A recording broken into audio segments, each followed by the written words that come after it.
بسم اللہ الرحمن الرحیم۔ ناظرین، آج کا تیسرا ولاگ صفحہ نمبر ہے 165، اور یہ کچھ حصہ باقی ہے جو پہلے ہیڈنگ گزر چکا ہے، توکل علی اللہ۔ توکل علی اللہ کا کچھ حصہ باقی ہے جو ہم آپ کی خدمت میں پیش کریں گے۔ ناظرین، اردو زبان میں سرور عالم صلی اللہ علیہ وسلم کی سیرت پر جامع ترین کتاب سیرت النبی صلی اللہ علیہ وآلہ وسلم۔ رائٹر ہیں اس کتاب کے علامہ شبلی نعمانی رحمۃ اللہ علیہ، علامہ سید سلیمان ندوی رحمۃ اللہ علیہ اس کتاب کے رائٹر ہیں۔ بسم اللہ الرحمن الرحیم، الحمد للہ رب العالمین، والصلاة والسلام علی رسولہ محمد وعلی آلہ واصحابہ اجمعین۔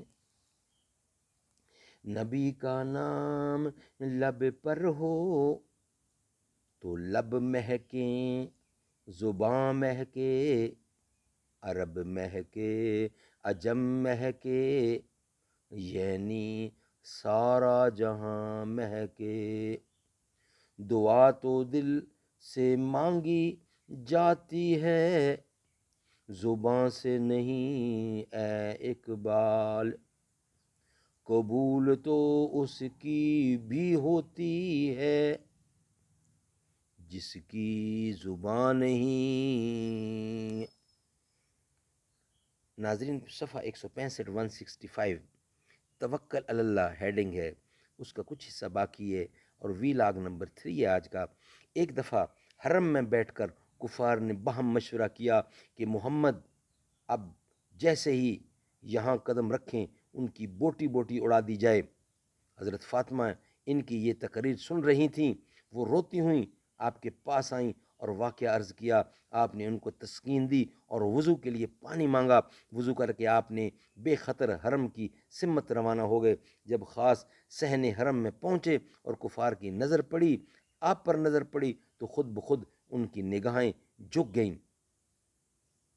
جلد اول میں ہم پڑھ چکے ہیں کہ شب ہجرت میں قریش کے بہادر خون آشام ارادوں کے ساتھ کاشان اقدس کا محاصرہ کیے ہوئے تھے، لیکن آپ نے نہایت سکون و اطمینان کے ساتھ اپنے عزیز قوت بازو علی مرتضیٰ کو اپنے جگہ بستر پہ لٹا دیا۔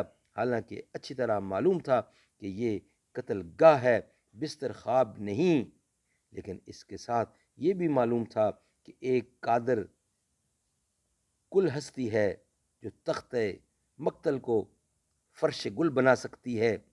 ان کو لٹاتے ہوئے نہایت بے پرواہی سے فرمایا کہ تم کو کوئی نقصان نہیں پہنچا سکتا۔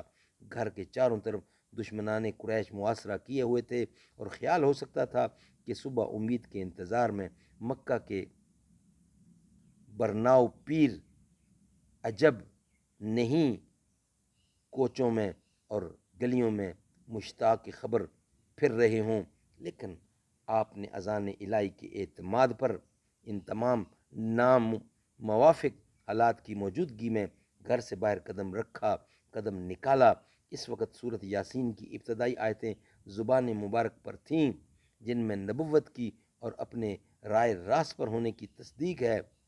آخری آیت یہ تھی، وَجَعَلْنَا مِن بَيْنِ أَيْدِيهِمْ سَدًّا وَمِنْ خَلْفِهِمْ سَدًّا فَأَغْشَيْنَاهُمْ فَهُمْ لَا يُبْصِرُونَ۔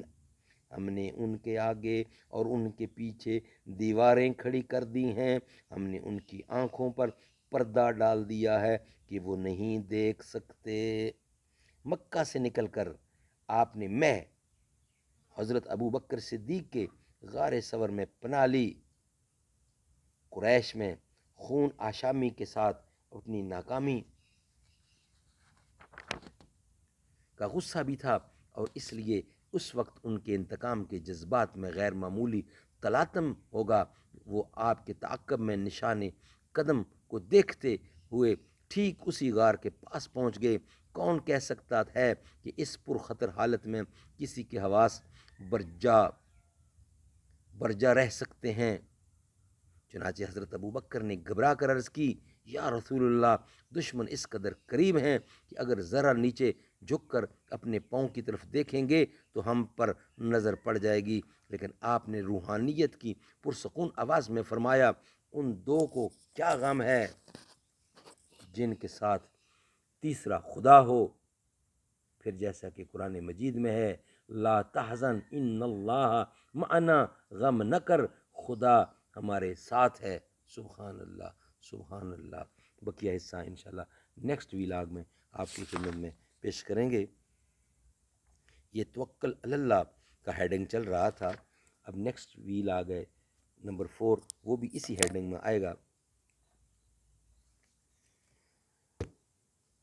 کعبے پہ پڑی جب پہلی نظر، کیا چیز ہے دنیا بھول گیا، جس وقت دعا کو ہاتھ اٹھے یاد آ نہ سکا، جو سوچا تھا اظہار عقیدت کی دھن میں اظہار تمنا بھول گیا، پہنچا جو حرم کی چوکھٹ تک ایک ابر کرم نے گھیر لیا، باقی نہ رہا پھر ہوش مجھے کیا مانگ لیا، کیا بھول گیا، جس وقت برستی ہے رحمت کعبے میں جمی، اللہ اللہ خاکی ہوں کتنا بھول گیا، آسی ہوں میں کتنا بھول گیا۔